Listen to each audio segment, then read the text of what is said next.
It's almost about that time, right about now. Right about now. Funk, bunk, bunk, bunk, soul, brother. All right, Katie Waldman, welcome to the Right About Now podcast. Thanks so much. It's great to be here. I'm excited to have you. Big fan. I love your writing for the New Yorker, and I was so interested in the latest story you wrote, which we'll get into. But I always like to start the show off kind of getting a little origin story, or your writing origin story. You seem very young to me, first of all. Like when you first flashed on the screen, I'm like, Katie's a lot younger than I thought she'd be. So now I'm really like admiring all your success. That is so cool. I mean, I'm so flattered, but I'm not that young. I think maybe I just have a childlike demeanor or something or face. But we can go with that. Yeah, I'm super, super You're young. We super, just super graduated young. college. I feel like we should just go with it. So tell me a little bit about when you first knew you wanted to be a writer. Was there a moment in your young career where you knew that was the case? Huh. I mean, I think I've always been a very active daydreamer. And so as a kid, even before I sort of thought about what are the career applications of this tendency to always be making up stories in my head, I sort of knew that I liked spending time making up stories in my head. And, and then sometimes I would write those stories down as a kid. Now, where'd you grow And up, first of all? so grew up in DC, outside of Okay, DC. okay. And yeah, I think I I like self-expression, but I'm not very good at like I couldn't do things on stage. Like I can't act or dance. I'm like really uncoordinated and like so there aren't actually that many avenues for me to sort of like tell stories except for maybe like write things down. And so that like emerged pretty quickly as like something that I took a lot of pleasure in. Of course, then developing the skills to sort of make it not just a totally self-gratifying endeavor and like actually make entertaining things or informative things for other people. That's like a whole lifelong project. But Yeah. Did yeah, you major in writing in college, or was that kind of your like, oh, you always knew from an early age that was what you wanted to do? I was an English major, Yeah. so but I had the creative writing concentration, so I did the kind of scholarly stuff, and I did a lot of like medieval studies Like in us, my like all last. of us. Yeah, a lot of middle. Yeah, Typical. yeah, and that, but also some contemporary poetry. But then I was a poetry concentrator in college, and so I did these creative writing workshops and tutorials, and that was really, really amazing and hard and fun. Of course, then you sort of graduate, and you're like, well, I guess I can't be a poet, so what do I Can't be a do? court jester with my medieval stuff. Yeah, no, exactly, Exactly. exactly. So what did you do? I got a journalism internship. Got an internship at Slate, and I had no Awesome. idea what I was doing because I hadn't done like the news, like the newspaper at college, and I hadn't done that in high school. I had done the literary magazine a little bit. But yeah, I was an editorial assistant, so it was a lot of like just absorbing things from people who actually did know what they were doing. And I guess I had that internship, then a position opened up for like an actual editorial assistant Yeah. position, and I applied for that, and it was in Okay. DC. So yeah. Oh, that's cool. That's a little the bit my origin story, although I was even more removed because I was a receptionist at a magazine called Child Magazine, which doesn't exist anymore. But anyway, then I Huh. got an assignment. I was sitting at the reception desk, and it was a last minute. There was an interview with George Carlin that needed to be done, and at the very last minute, they're like, "Hey, you like to write, right? Can you interview George Carlin?" So it's like sometimes like you just happen to be at the right place at the right time. Totally. Wait, Child Magazine? Was it about children? Like what was? It was a parenting magazine actually published by the New York Times. This is how old I am. Huh. I'm considerably older than young Katie Waldman. And in the early '90s, there were these magazines that the New York Times magazine group owned. One was Child Magazine, one was McCall's, another was Family Circle, and we were all at 110 Fifth Avenue. It's my first job ever, and I didn't know I wanted to be a journalist. I didn't even know I wanted to be a writer, but I was just like trying to figure out my next path. I was a kid and like sitting on a reception desk getting people water, and answering Yeah, phones. yeah, So yeah, yeah. but so you just were at a good place. Now Slate is probably a little bit more attuned to what your interests were than me, as a 22-year-old, completely childless person. Yeah. So tell me what you started writing about at Slate. I think my first ever published piece at Slate was an explainer. So they had this program of explainers that I'm not Mhm. sure if you know about them, but it's sort of, you take a question that's floating around in the ether, whether because of some news event or just Right. general curiosity, and you call a bunch of experts and you write it up. Yeah. And my explainer question was, why do helicopters crash all the time? And I think this was pegged to there had been some sort of high profile helicopter crash. And yeah, so I just wrote about how dangerous helicopters were. And I've never been on a helicopter and have no intention of Right. So ever you had going on one. So that's the and did, enduring legacy. and did you know, without a kind of journalism background, was it easy for you to figure out who to call and all that kind of stuff? Or you sort of had to learn on the job? I learned on the job, and of course, Yeah. like everyone was very, very supportive and helpful. And back then, like Slate, I'm sure is continues to be a great place to work. I don't know, I haven't Yeah. been there in a while, but Right. back then it was very sort of like tightly knit. It was like community minded, and people were willing to kind of help all the younger Yeah. employees figure Well, stuff that's out. nice. So when Yeah. did you, so you, okay, so you wrote that explainer piece, and then did you eventually find like a groove there where you're kind of like, okay, this is like the thing I like to write about? Well, oh my gosh, I feel like they like threw me at a bunch of different things, trying to be Yeah. like, what can we, What do we do? and I think everyone did a lot of different stuff, but at one point I was writing like feminist blog posts. They had a double X section that's been renamed. And so I did blogging for that, and like Amanda Hess was there, which Mhm. was incredible. Right. And I had a great editor, Alison Benedict. And then I was blogging about language for Oh, a that's rubric called Lexicon Valley, which was super, super fun. At one point, Dan Coyce, another brilliant guy, was my editor there. And there were just so many smart people, freelancers, and also Slate staff who like had cool stuff to say about language. So that was really great. And then at one point, I think I basically like collared Dan Coyce, who was doing the book review, and said like, I really want to write book pieces. Yeah. And he very generously let me do that. Excuse me. I do remember like I would start each piece like 6 hours before it was due, which was really, really Mm. stressful for both of us. And I did eventually learn to not do that. Well, especially because you have to read the book, right? Yes, yes. Well, I would read the book. I would read the Yeah, book, you'd already then I would just had be the book. Yeah. demoralized. Yeah, Right. yeah. Tell me why you gravitated towards books. Are you a big reader? Were you interested in? I mean, most writers are readers, but why did that? What appealed to you about the book reviews and the book pieces? Yeah, I mean, I was an English major, so in a way it was like something I knew how to do was like Yeah. textual analysis. And I felt like I had some storehouse of knowledge. Like I could say, oh, that's like romanticism or something. Yeah. But so there was a way in which like I had already kind of professionalized or like started to think about book criticism as like a service that I could do, or like a task that I could complete. Um, Yep. and that, but also I just loved it. Like that's why I pursued those things in college, and I think there's a tendency to.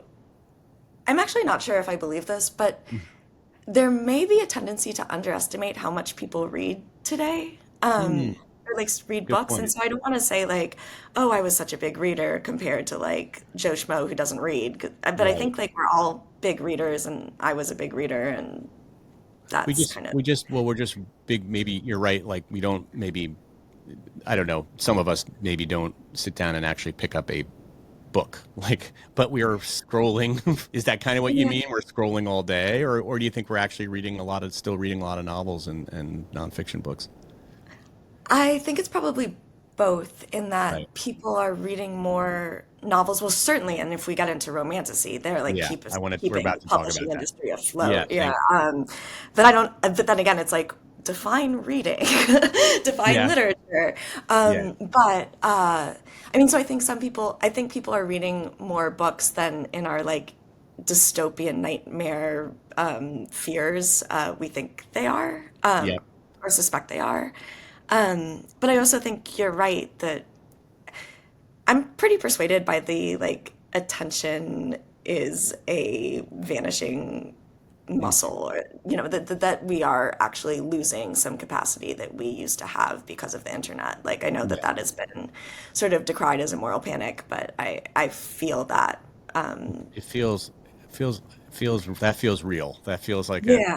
and again, I don't want to be the old man saying, well, that, back in the old days, we had much more attention, but I don't know. Like, it seems like we did. And like these devices are really definitely taking our attention. And it's incredibly challenging to stay focused and to have alone time. And like, I find it very hard to find like quality time with a book.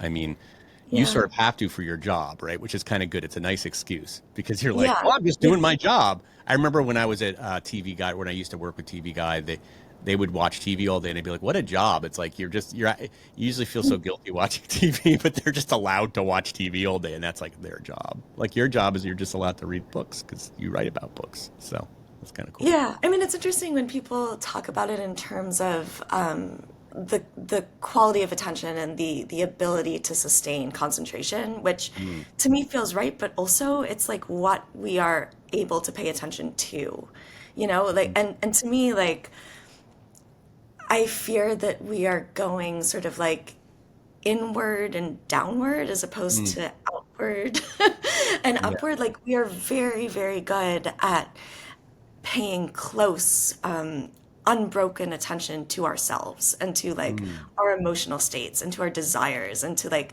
our fantasies and even like to go back to my sort of childish reveries, like to the things that are happening in our heads. Yeah. But like it's much, much harder to sustain the interest in other people, in the world. Like I guess basically what I'm saying is like I think we have a real narcissism problem. Yeah. Um I and we wonder see if that in yeah. I wonder like Sorry, chicken go and ahead. egg. Like, did the internet, did the social media, uh, you know, uh, compel that to happen, or it's like what came first? Because, and again, it feels generational too, because like Gen Z, my kids are Gen Z, kind of like Yeah. very obsessed with trauma and Mm, talking about themselves and internal, which is fine to some degree, but you're right, it kind of limits you from looking outward at others, and yeah, that kind of obsession with yourself. I wonder if it was yeah. inspired somewhat by I guess the culture or even the technology of the internet. I don't know. Oh my gosh, I think totally. And Yeah. especially the sort of surveillance, like you're always performing, you're always on, you're Mhm. always branding, and you're exporting like an image of yourself as opposed to, you know, this is like a longer and different conversation. We're gonna get into romantasy, I promise you, but I Okay, love this. okay, This yeah. is good stuff. But the idea that books are not sort of these self-enclosed works anymore that have their own message and their own life and their own sort of germ of imagination that develops into, I mean, it's almost like a book is supposed to have a lifespan and a life of its own. And instead, like a lot of the recent, especially like trendy books, autofiction, they're sort of more like materials or goods or advertisements for their creators. Hmm. There's a Right. sense that they don't have the independent life so much. They're advertising, they're like part Like a of a market. brand. Yeah, like a marketing device, and it's so interesting. Yeah. Yeah. Well, maybe that's a good segue to romantasy, although I don't know if, I guess in some cases that might be the case with romantasy. But I was really intrigued by this story you wrote about Romantasy and the case that Lynn Friedman has against Tracy Wolff. I think to kind of set a context, I didn't know a lot about what Romantasy was. I'm probably not the target audience for Romantasy. I mean, I was aware of it, and Yeah. as somebody who gets a lot of pitches for writers, I know that certainly romance novels are hot, hot, hot, and I get a million pitches. And I had like 2 romance novels on my show in the last 5 years, and I get every single romance novel that's ever come out gets pitched to me, and I'm like, wait a Oh, minute. wow. I mean, maybe if I put out a romance novel podcast, I'd be like a huge star. But anyway, it's not. But anyway, and it's not totally a stranger to me because I used to write the advice column for Glamour magazine, and I for years wrote a blog for Redbook that was all about a bad boy dating women in the city. So I've written and dabbled in my romance in my life, but romantasy is a whole other thing. So explain to us what romantasy is. First of all, I love that word. Tell me a little bit about for the readers who might not be familiar with it. Sure. So I'm sorry, Romantasy. the listeners, readers, the listeners who might not be familiar with it. Yeah. Sure. So, Romantasy is what it sounds like. It's a combination of romance and fantasy, and there are a few different ways of thinking about it. One way is that it is kind of the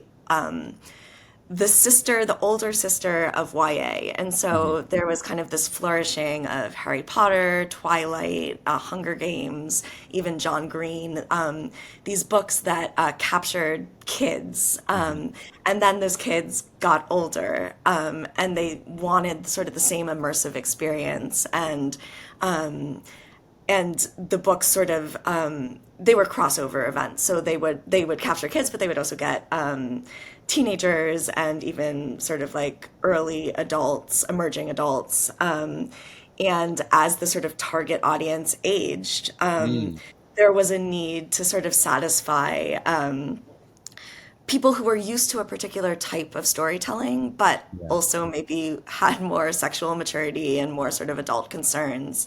And so, like, 2015 was when the first book of Sarah J. Maas's A Court of Thorns and Roses series came out. Right. And the books really, really became popular during the pandemic, which, I mean, you can imagine, like, people are looking for escape. They're Yes. looking for some degree of sort of guilt-free wish fulfillment. Um, and um, and basically, so there was this sort of explosion of demand for love stories set in fantasy worlds, often starring, a young, naive human girl and some like sexy, powerful, dangerous, supernatural man. And that's interesting because I feel like that. So you do you sort of mark the beginning of this, a seminal moment in the Sarah Moss books? Because I feel like there was Twilight right before that, which was also that kind of a theme and was a little earlier. Yeah, so I think Twilight would be called paranormal romance. So it's there Okay. are like these different ways of thinking about fantasy. One is high fantasy, which envisions like a completely distinct and different fantasy world. So like nothing to do with Earth, like its own Hmm. laws, politics, whatever. And then there's intrusive or paranormal fantasy, which is like, oh, it's kind of recognizably in Wisconsin or wherever Twilight is, but there Yeah. are magical creatures. And so I think one thing that happened is paranormal romance became more high fantasy.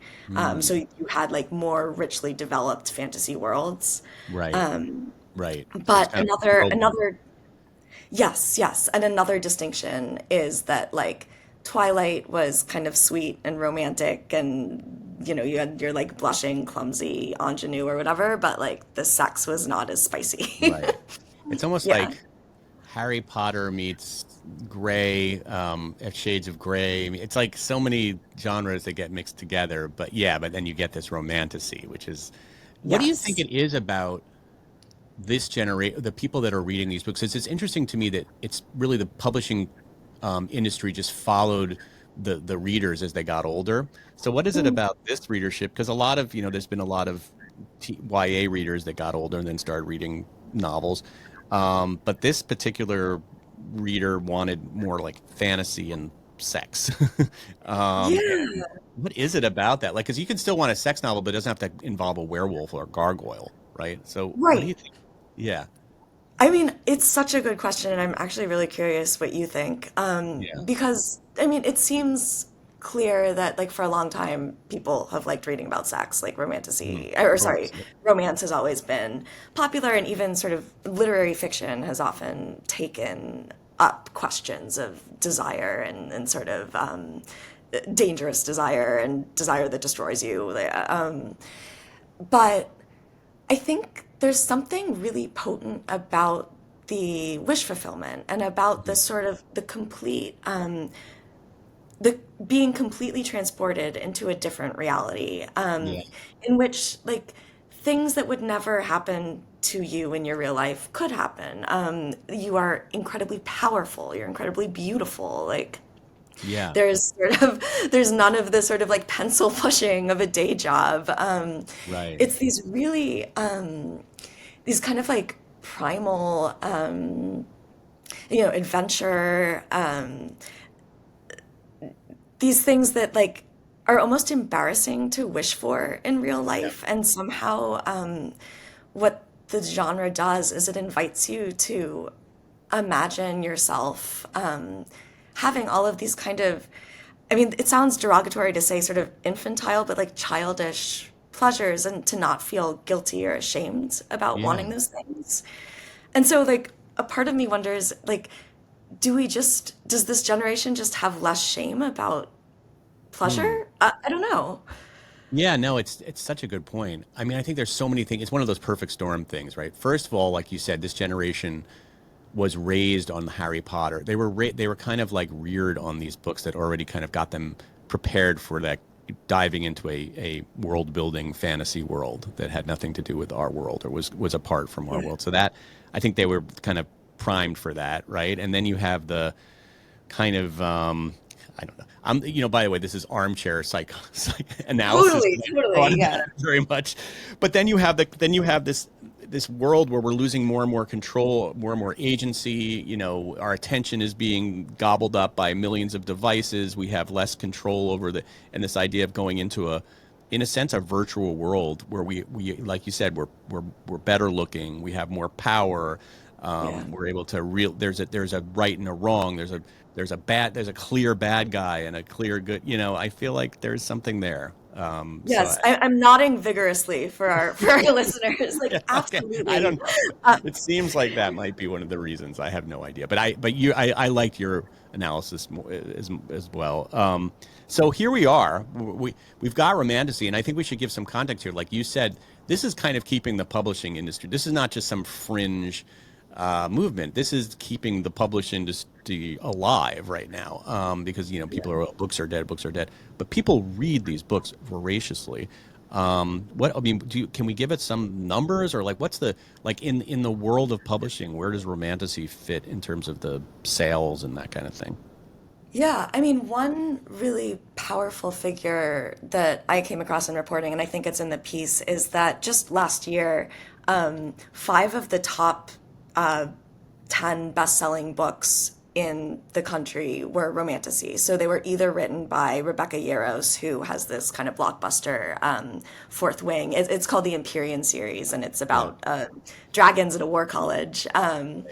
And so either Rebecca Yarros or Sarah J. Maas, we talked about the Court of Thorns and Roses series. I started Those reading are the Sarah Moss's book. I think it's not for me, but I thought I liked it. I thought I get it. so what? Yeah, wait, tell me about it because I also read it actually after writing the piece. I had Right. read some of it for the piece, and then I like sort of went down a rabbit hole afterwards. Like, I've been what did you like experimenting about with fantasy reading because I have it. It's not my jam. Like I didn't grow up it? reading Yeah, Harry Potter, so it's a little bit of, and I yeah, didn't even grow up really reading The Lord of the Rings. I actually yeah. kind of my gateway was Game of Thrones. So Mhm. I did like I didn't even. I mean, I think I read a little bit of Game of Thrones. I admit I more watched the show, but I was kind Yeah. of like, well, I kind of like the idea of fantasy. But as far as Sarah Moss's books, I just liked the world she built. I thought it was very well thought out. I thought it was. I kind of love it. I love that it was a bit violent and dangerous and, Yeah. definitely for grown-ups. I got it. I don't know if I read the whole series, but I definitely thought it was compelling. Yeah. Yeah. I loved like the different courts. There's like the summer Yeah. court, night court, like, and everyone has its It's own very like imaginative. customs. Yeah. Yeah. And it's hard to be imaginative in that world because it's so cluttered with, you know, as you're going to talk about tropes and sort of cliches in some way. And she's Yeah. able to kind of make it original, and still Yeah. feel fresh. Yeah.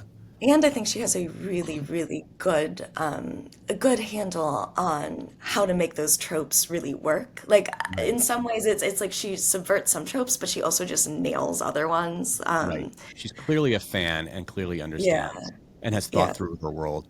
Well, let's talk about tropes. So one of the sort of distinguishing characteristics of romanticises is they have these tropes. And what do we mean by tropes? If just to explain to people if they don't know what that word means. yeah. Well, and I think it's important for us to say that like all literature is based on That's true. tropes. It's true. That is true. And epic poetry is like weaving together like certain received bits of narrative and epithets and whatever. But tropes in a romantasy context are like very, very specific. Hmm. And so to give an example, like in a mystery novel, a trope might be a red herring or like a femme Hmm. fatale. Right. But in like a stock character, a stock figure, something that you might expect to find Right. based on the genre that you're reading. In romantasy, tropes are like very, very well defined, and there are a lot of them. So there's everything from like enemies to lovers, Hmm. like marriage of convenience, forbidden love. Right. You got, and some of them are very specific. So you have something called why choose, which used to be known as reverse harem, which is like there's the female protagonist, and then there are like several different male heroes, and she kind of gets whatever she needs from each of them. Yeah. So I like that. yeah, and then there's there's also stuff like dagger to the throat. There's a real this is actually probably transcends tropes a little bit because it's such a sort of integral part of a romantasy story. But the sort of morally gray male lead, Mm. the man who is dangerous, who's a bad idea, who's trouble, and yet Right. makes the heroine feel really safe. Mm. Interesting. That's an interesting Yeah. character. I mean, I've seen variations of that character throughout literature. Yeah, Yeah, yeah, that's Wuthering Heights. That's, but absolutely. Yeah. yeah, but but these tropes were they there before Romantasy came along, or are the Romantasy writers sort of writing them as they go, like, are making up the tropes as they go? Like, where do they come from? Some Yeah, of them that's such a are good old question. timey. Some of them are old time. Some of them have been there since the beginning of storytelling, right? Yeah. But some of them are so specific, like dagger to the throat. Like I don't know. Right, Yeah. right. Well, and I think there's a few things going on. One is social media, and especially like TikTok and Bookstagram, but TikTok especially. Authors go on TikTok and they see that readers are really excited about a particular hashtag, which might be Mm, dagger to the throat. Like, so tropes are sort of, they're given hashtags, and an author might say, oh my gosh, everyone really, really likes this hashtag. It's getting a ton of views. Why don't I put a scene with a dagger to the throat into my novel? And so there's that kind of like yeah. reinforcing effect. And then another thing is, these tropes, these scenes, these figures are common, but they are really vigorously named and marketed. So, like Mhm. Entangled, for instance, is a very popular romantasy publisher, and you can actually go on their website and sort by trope so that you could buy Wow. books with the tropes that you like. Huh. That's isn't that wild? Yeah. I mean, what do you make of? I mean, do you like that? I mean, I get it. Like, if you like a certain type of like, I like historical fiction, and often like historical fiction that takes place during the Civil War. So I guess that's a trope. Like, I like Civil War historical fiction, so I might check on historical Civil War fiction. But what do you, I mean? Does that kind of make reading? Is that really? exploring, or is that like so specific that it's kind of like almost taking the fun out of reading? I don't know. It's hard to Yeah, say. I mean, I think it is really good customer service, and then you Yeah. have to decide, like, well, is reading a form of consumption? Is it a form of entertainment, or do we read for something that's a little bit less tangible? Like, is there some kind of ennobling or some aspect of like growing or changing or being surprised that literature is supposed to give us and that we don't Yeah. get just by sort of like swallowing the products that we know we already like. I mean, I think there's a lot of talk about this with Spotify. Is its algorithm is really, really good at delivering up what it is deduced from your listening habits that Right. you are going to like. It gives you sure things, but it doesn't necessarily give you what you don't already know that you might love. Right. It's like the bubble. It's the bubble. Like you're just in Yeah, a bubble, right? yeah, And I mean, yeah. I guess it's natural that reading would take, like you're saying, music has gone that way. That when you go to Amazon or, the books that are recommended to you, or when you go to Netflix, you're gonna get the algorithm is gonna serve you up a choice. You might like this. So, I guess everything is doing it. So why wouldn't books? It just seems like books were so. This is the first time it's. I mean, there's always been genres and people read genres, but Yeah. to be so specific, like I not only do I like romantasy, but I like romantasy that is this like this very specific thing with like werewolves and you know dagger to the throat and da da da. So, and I just wonder if, as far as the process then of writing these books, my impression, first of all, it's so interesting the people who write these books. Tell us a little bit about them, like the actual writers of romantasies. They generally there's I mean you can't generalize totally, but there are a certain type of writer of these books. Yeah, I mean, it's interesting. I talked to a lot of romantasy writers working on the piece, and some of them came out of self-publishing or even like fan fiction communities where there wasn't really a strong sense of, well, in fan fiction, not a strong sense of ownership over these ideas. It's all sort of circulating, and there's an idea that, everyone is just sort of taking from the commons to like produce these pleasurable feelings and stories, Hmm. and that's lovely. There's a real sort of communal spirit there. There's also self-publishing, which incentivizes like putting out these stories very, very quickly and with perhaps less invention and more attention to what a consumer might Right. want.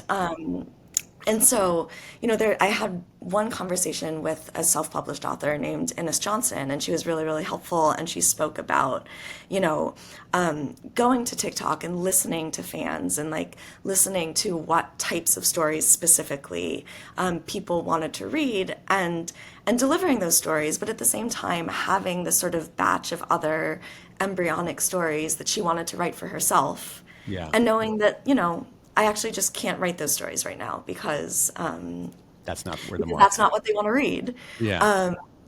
Which is just, which kind of broke my heart because, like, Yeah. I want her to write the That's stories what that you she want to wants to write. write herself. Yeah. Yeah. And of course, the best Yeah. writing is always when somebody's really writing what's true to their heart. But some of this is formulaic. There's no question about it. Yeah. Yeah.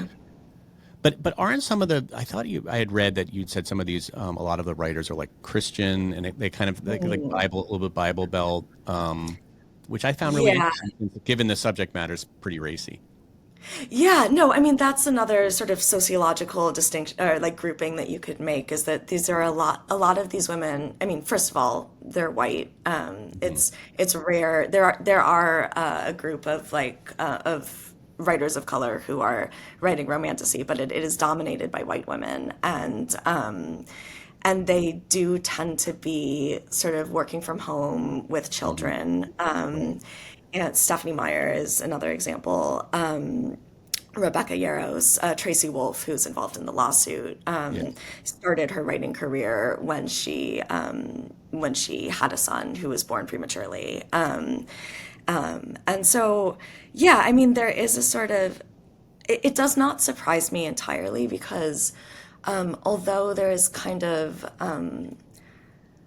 there is a surface level commitment to diversity and to kind of good Pixar liberal progressive values in these books, but Hmm. beneath that, they do strike me as fundamentally conservative. Like it Hmm. is kind of this, you know, often a man and a woman, but even if if the gender identities are different, it's the sort of like traditional couple role, and and there's a little bit of actually maybe I'll stop there. Maybe I'll stop there. Yeah, stop there. Stop there. Yeah.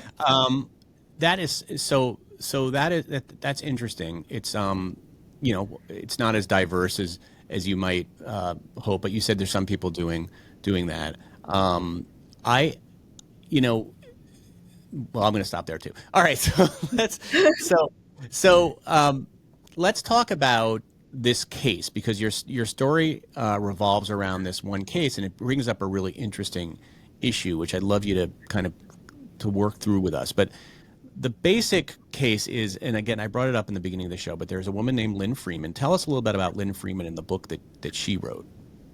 Sure. So Lynn Freeman is a family law attorney and an unpublished author, and she grew up in Alaska and sort of had this dream of writing a kind of fantasy version of her life in Alaska. I'm like fuzzy Oh, yeah. on the dates because it's been a little bit of time. So I'm just looking this up really quickly. Right, so she started writing in 2001. Oh, I'm sorry. She started writing in 2002 and she finished the book in 2010. But she was working on this book. She finished it in 2010. She found an agent. It's called Blue Moon Rising, right? Yes, yes. The book is called Blue Moon Rising, and eventually she changed the title to Masked, because she had a very, very long sort of editing period once she found her agent.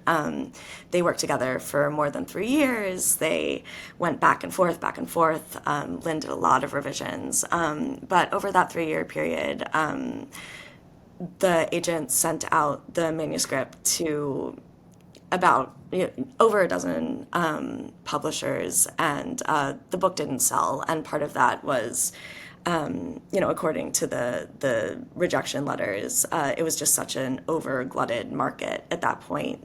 She was writing about a romance with a werewolf. It was sort of high school. At that point, like, we were in this sort of full flower of twilight, and a lot of imitators were already trying to get published. Right.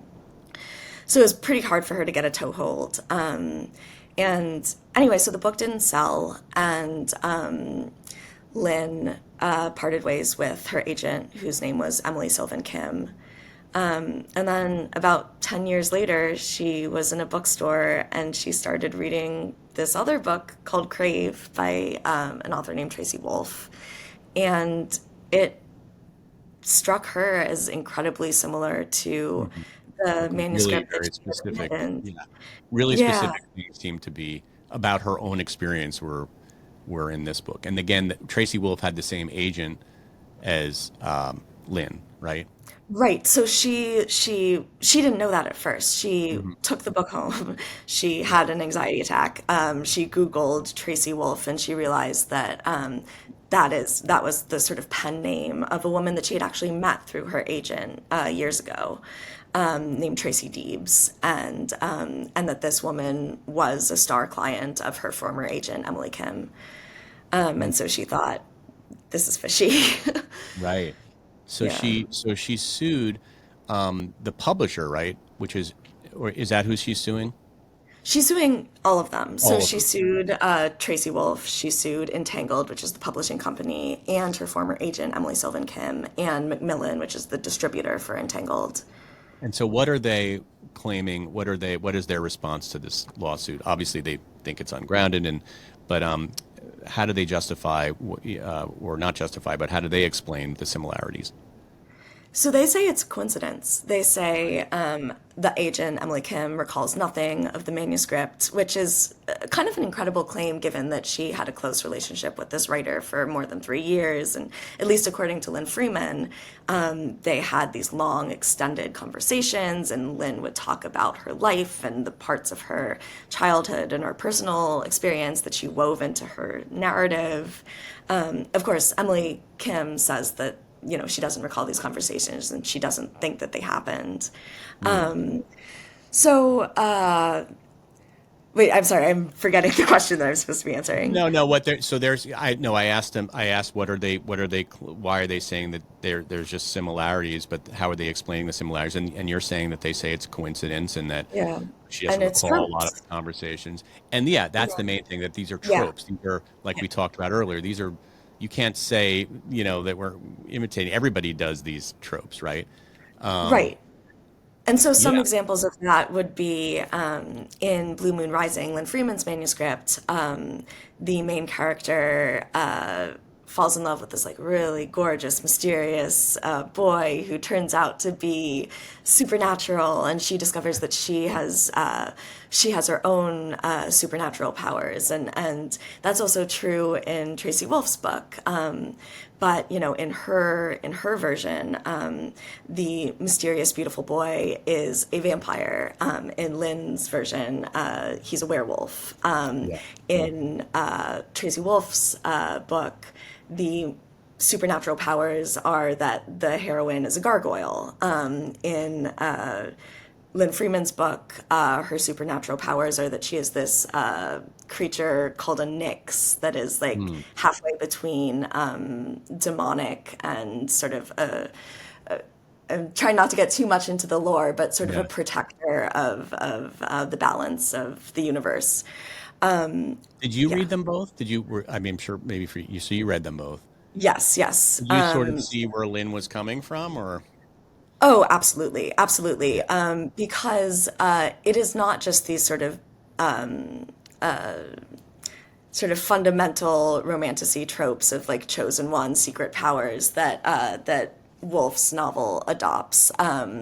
It is very specific things like the heroine lives in San Diego and then she moves to Alaska after an accident kills her family members. Hmm. Her aunt binds her magical powers with tea to protect her. And, tea is not a trope. That's not sort of like, oh, whenever your powers are rearing their head, just like drink some tea. That's like not a Harry Right. Potter thing or anything. Yeah.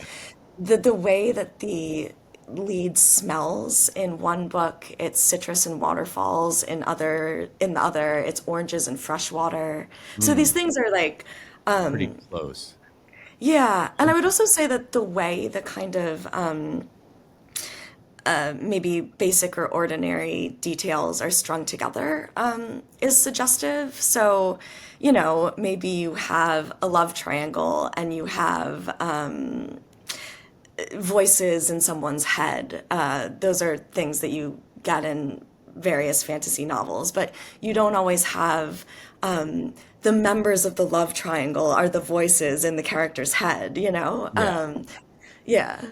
So the issue here is what for you? Why did this particular case and this particular story feel like it was New Yorker worthy for you? Like, what intrigued you about it? Oh, that's a great question. I mean, it does sort of get at these questions of originality and authorship. And the idea, I think, that we can feel very, very intensely. We live our lives very intensely in some ways, and that gives us a feeling of ownership over what happens to us because we feel it. Yeah. And yet, the things that happen to us also happen to other people. And so, where do you, where, when can you claim that something is yours and not someone else's? And I think like that's a deceptively simple question. And it does sort of get at this distinction that's important in copyright between the idea and the expression of the idea. If we're all sort of more the same than we are different, then it's really hard to claim that any one of us sort of owns an experience or makes it our own. And yet we do have our ways of sort of personalizing. Yeah. And that's true for people just in life, and it's true for writers. So that was one thing that interested me. That's And I also fascinating. just, yeah, it also just, it struck me that the women involved in this case were very similar. They both had panic attacks. They both had kind of difficult childhoods marked by loss, and particularly like the loss of a father figure that came out of nowhere. And it made me wonder about where art comes from and what kind of wounds like productively spur art, but then what types of art just emerges from nothing that has anything to do with us. I don't know. Right. This is all very Right. How heady, much? but No, but it's all like how much do we share of the human experience, and you can't plagiarize the human experience is the human experience, and it does seem yeah. like there's some details in the two books that are almost too close to be true. But then you also wonder like how much is it by osmosis that just sort of like I don't know, maybe in the discussions that the agent was having with Tracy, certain ideas that she remembers from reading 20 books ago, like kind of seeped in. Like she wasn't like, hey, let's go and look at this book by Lynn Freeman and copy this particular section. Like it's a little bit more subtle and nuanced than that. But again, I have no idea how all this stuff works. I mean, What is another your, thing that, oh, sorry. no, go ahead, another thing. I was going to say another thing that I think is pretty, something that was striking to me about this piece is was the distinction that seemed to open up between sort of a traditional creative process as we understand it, where you're drawing on your own personal experience, you're drawing on your imagination, you're being a writer, and then Yeah. this very commercialized kind of assembly line production process that entangled the company that that Talk to me published. about the assembly line. I thought that was really interesting. Like the way Yeah, books are because made. I think Yeah. yeah. Like you're talking about sort of, oh, the benign explanation is that all of these ideas are sort of in the other and people are plucking them and modifying them and putting their own personal stamp on it. But to me, the way that the Crave novels got produced, like in a couple of months, like that felt very kind of sinister and also stupid. And I wish I had like a better critical language to say it, but like reading the Crave novels, they're not good books. They're not well written, they're not well thought through, and they're mean spirited. And I just didn't find much to recommend them. I can see why people would buy them because they sort of scratch a certain itch that in some ways like Entangled is teaching us to have that itch and then scratching it. Right. And it was very striking to me that like if Lynn Freeman and Tracy Wolff had written the same story-ish, the same sort of blueprint of a story, one was a very kind of personal, inward-looking creation, and the other was kind of commercialized slop. Yeah. And that sounds like pretty vicious, but I really did leave the piece with like a lot of dismay about the types of kind of book flavored products that some of these publishing companies are putting out. Yeah, and that seems new to to books. Now, obviously, there's always been formulas. There's always been, but this kind of like talk to me about a little about the assembly line, like how these books are made so quickly. Like, first of all, you didn't talk about AI in the story, but I can't imagine that AI is not being used now. If you say to AI, "Hey, I want to do this story. Here's the heroine. Here's the antagonist. Incorporate these 8 tropes and give me a 200 word." I just can't imagine it wouldn't spit out something. It wouldn't be good, but it would spit out something that would hit all those targets for sure.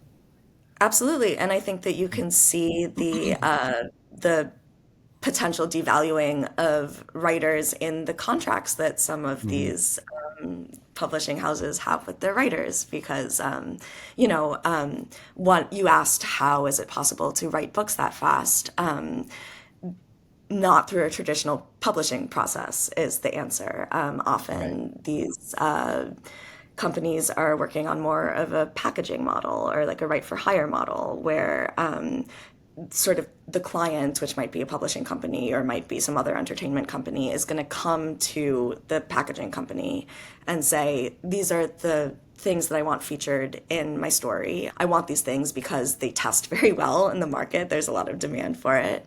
And I think it's going to be a sure bet. And then sort of an in-house team of writers and editors will put their heads together and create the product. And there may be some back and forth. And often the writers or editors would be paid a flat fee and they would have less control over the IP. Right. And yeah. Yeah. So that's kind of dark, sort of the future of publishing, and that's one path. And you just kind of hope that eventually readers can sniff out.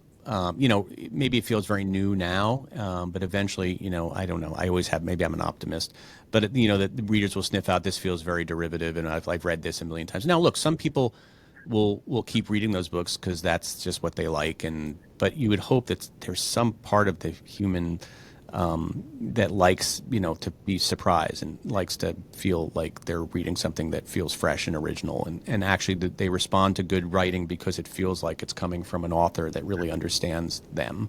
But maybe I'm just being very optimistic now basically by committee and AI can basically write anything what people want. I don't No, know. I think you're right. I think there is reason for optimism, and even if you Right. go on Book Talk, a very wonderful, strange ecosystem that I didn't know much about Book until I talk. started reading this piece. Yeah. Yeah, I'm learning more about it. I haven't because I released a book a few months ago and I sort of was like, should I? And then my book's nonfiction, but I was trying to I've been doing some book talk videos and then I got into Mm, book talk and started watching it. I love there's a definitely I haven't gotten too deep into it, but there is a type of book talk video where they do like here are my five best and they have a whole way they do it where they reveal their five best historical fiction books I've ever read. And it's very riveting and interesting and helpful. So I like book talk. But anyway, book yeah. talk is, for better or worse, it's helped the publishing industry tremendously because it's drawn attention to books and made people excited about reading again. But at the same time, it also we see the dark side too, right? Yeah, and I Because it will makes say, like on Book Talk, you have people basically accusing Entangled Books or Red Tower, which is their new imprint. They call Mhm. it like the Shein of publishing. It's like Yeah, fast fashion. And so I think yeah. when you were worried about, or when you were thinking, well, don't readers realize that they're holding sort of the equivalent of garments that fall apart in their hands? Like, yeah, they do, and they're complaining about it on Book Talk. So I mean, so I guess it's it's almost inevitable that in any kind of consumer culture, you're going to get somebody who makes schlocky stuff quickly and cheaply, and that might be what Entangle is doing. But is it illegal what they're doing? I guess is the issue that you're in some cases you're so. What is? I mean, I guess can you? You're not a judge and you're not on trial here and you're not on the jury, but I mean, do you have an opinion? It sounds to me like you do have a little bit of an opinion about this particular case with Lynn Freeman. I Are you do. allowed to say? How much of this is on the record? well, well, I guess since it's a podcast, it's completely on the record. So Yeah. if you have to basically not say, that's fine. I get it. No, I mean, what I will You say tell me is when we this turn is off a the camera. personal opinion. It is a Yeah, personal sure. opinion Okay. based on, like 40 conversations with industry insiders and a lot of digging around in court Yeah. documents. But my personal opinion is that theft happened. Wow. But, Yeah. you know, Yeah. And other that people should do their own. became because do you think they got a hold of the manuscript or because it was Ms. Kim who was the agent who was the sort of intermediary and it's this person who was involved in both with Entangled and also with Lynn Freeman might have said, hey, there were some things, or did they actually get a copy of the manuscript and be like, this is pretty good, we'll just adapt it and make it better? Like I wonder. Yeah. Not, I shouldn't say better. We'll adapt it and make it like what works for our needs.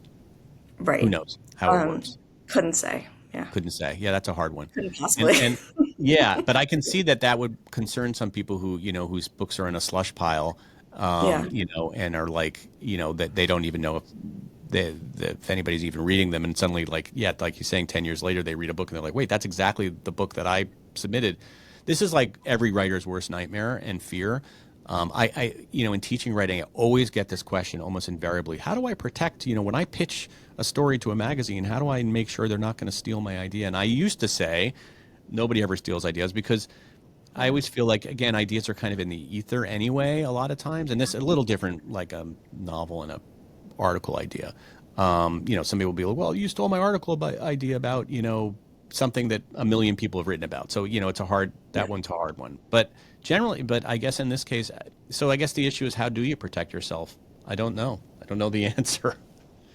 Yeah, I mean, I think That's I what mean, this and I case. should also say that like I talked to a bunch of writers who were really persuasive about the idea that like, I guess I think it was Cassandra Clare who said that there are book twins and everyone fears the Mm, book twins. And the minute you come out with a book, like there will be just cosmically decreed, invariably. there's a book twin, Yeah. that it's like hard to imagine that this possibly could have been conceived independently, but it was. Yeah. And especially when you're working with tropes and with romantasy, with which is a genre in which the tropes are geared to producing like these pretty universal feelings. That it's not a genre in which inventiveness is particularly prized over the sort of delivery of those feelings. So you're gonna get repetition. Yeah. Yeah. Well, it's such an interesting story. I'm curious just about your process before I let you go because, I think a lot of people, your job at the New Yorker is so cool. You do it so well, and I think it's kind of a dream job for a lot of my listeners to like write for the New Yorker, this like venerable publication, and you're writing about books. And how did you even how do you come up with your story ideas? Like, how did you find this story? Yeah, well, first of all, thank you so much for saying that. And it's hard when I hear that it would be people's dream job. I'm sort of like, oh, I wish that there were so many people doing this job. Like, I really, really think Right. every time I talk to colleagues or like people who do books criticism, I feel like there's so many interesting ideas out there and just not enough venues for people to be publicizing them. Right. And so, anyway, that's like a different sort of rabbit hole and abyss, an abyss to stare into. But yeah, so this piece actually was an assignment. Someone floated the existence of the lawsuit like Mm, up the chain, and I sort of maybe I'm flattering myself in saying this, but like I think I do have a reputation among some of my colleagues as being like extremely interested in guilty pleasures and yeah. these sort of this question of what is sort of transformative art and what is entertainment, and what kinds of desires are we trying to satisfy when we pick up a book or turn on the TV, and what is the role of shame in our cultural consumption, because I think that's like a very, very big question these days. Interesting. So anyway, that's sort of my portfolio of ideas, and so this piece came up, and I think, I mean, fortunately for all of us, I think Judith Thurman is also curious about romantasy, and I would so love to read her about like Fourth Wing and stuff. Right. But until the grand dams, the grand dames of the New Yorker and the titans of literary criticism take an interest in this stuff, like I was sort of on deck, and so Yeah. was very excited to do it. Well, I feel like people should be writing about it because it's what people are reading, and Yeah. it's kind of like when film critics don't, look at the popular movies and they only kind of look at the art movies, and it's kind of like, I don't know, I feel like you need to expand the lens a bit, and I'm glad you did because it certainly opened me up to, like the New Yorker writing about romantasy is interesting, and a lot of people might kind of poo-poo it, but there's a reason that it's so popular. I think we should look at that and try to understand that to help us understand this world we're living in and this maybe perhaps new administration, like just like all Yeah. these things, like Yeah. understanding like what's popular and why it's popular. Right. And Right. so when you write a story like this, like how long does it take you to report on a story like this? Like once you get that assignment? Yeah. I mean, a few things happened this fall, which distracted us, me Yeah. and Yeah. other writers who had long assignments. Yeah. I'm sure you can't imagine what those things might be, but Yeah. I got the assignment in September and was working on it sort of off and on through the fall, and then sort of there was a final push right before Christmas, and we all Right. like worked really hard to get it out. Yeah, That's awesome. some of the details about how quickly the Crave series was churned out like hit a little close to home for us in those days, but Oh, wow. yeah. And since where is this case now? Are you following it? Like, do you, Oh my God. I when are like we? go on Pacer every morning. It's like my first thing that I do. Really? What's My the brain site is you go on? totally Case broken. Article? You're like obsessed. I'm totally obsessed. The Where? lawyers are fighting. The lawyer, okay, well, all Okay. right, I'm not going to say anything. Th- It's You a don't have really, really interesting, really complicated legal battle. And I think at this point, there have been the defendants have made a bunch of efforts to get the case thrown out or decided on summary judgment because this would be the first novel to go to trial for copyright infringement in about 100 years. So it's a right. big deal to get this in front of a jury. And I think the plaintiffs' lawyers are pretty confident that if a jury were to compare the manuscripts, they would find in favor of their client. So it does look at this point like the case is going to go to trial, like the various obstacles to going to trial keep being knocked down by the magistrate judge or the trial judge or both. So that's good news for Lynn Freeman. Yeah. And has it Yeah. been like you don't know if they tried to settle out of court kind of thing? Like I wonder if Entangles has happened. Oh, I don't want to do that. so the defendants definitely do not want to settle. And I know this not only because they told me this and had lots of sort of, you know, idealistic reasons that the Creative Commons deserve to be protected and they would not back down. But then I think also their new lead trial lawyer wrote a very vehement letter to the judge just saying basically, in case you were wondering whether we would ever settle this case, we absolutely will not. We hate this person. Oh Like wow. we hate Okay. all of it. And I think then the other lawyer side, sorry if we're getting too much in the weeds, like requested that she be reprimanded for grandstanding and trying to sway the judge. Anyway, it's a very like dramatic. Yeah. Yeah. All right. Switching gears because I can't have you on the phone and not ask what you're reading now or what.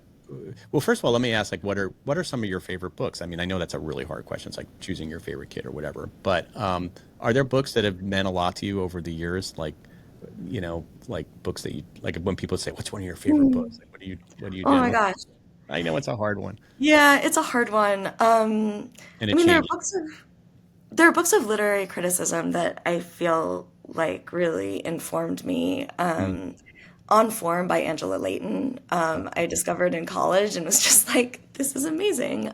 right.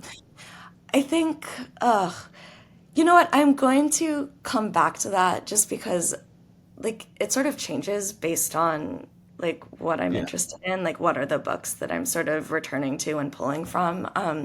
But I will say that I started reading Mavis Gallant just like a few weeks ago because it was a hole in my knowledge, and like the New Yorker has a centenary coming up, and she's like one of the most published authors in our history, and Oh and wow. and she's incredible. Like these short Wow. stories are incredible. Oh, So I was just totally blown away and delighted by that.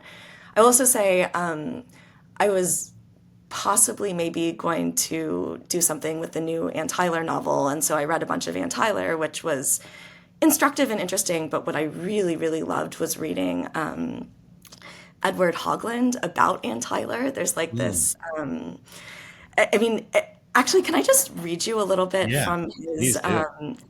It's just, oh God, people don't write, or I shouldn't say people don't write like this anymore, but critics, he says, because Miss Tyler is at the top of her powers, it's fair to wonder whether she has developed the kind of radiant, doubling dimension to her books that may enable them to outlast the seasons of their publication. Is she unblinking, for example? No, she is not unblinking. Her books contain scarcely a hint of the abscesses of racial friction that eat at the very neighborhood she is devoting her working life to picturing. Her people are eerily virtuous, Quakerishly tolerant of all strangers, all racers, sorry, all strangers, all races. And she touches upon sex so lightly compared with her graphic realism on other matters that her total portrait of motivation is tilted out of balance. And I guess those are like three very persuasive and specific data points that he musters to say, she's not unblinking. But just that moment of, Unbelievable. Very yeah, great. is she unblinking, for example? No, she is not unblinking. And that's sort of his way. And also just like the beauty of have her novels develop the kind of radiant doubling dimension that may enable them to outlast the seasons of their publication. But his way of saying, there's illusion here. There still is illusion here. And my sense reading that, the work of the critic, and we're going back to this idea of fantasy worlds and escapism, is to sort of parse those illusions and to chase them away and to at least diagnose how they're working. And I was just so moved to read that paragraph. I don't know if I'm conveying it to you, but I thought it was No, so I mean, I can tell you lit up when you read that, and I can tell why you love what you do, because that kind of stuff still gets you excited. And again, you're not going to find that in a romantasy. No, book, no.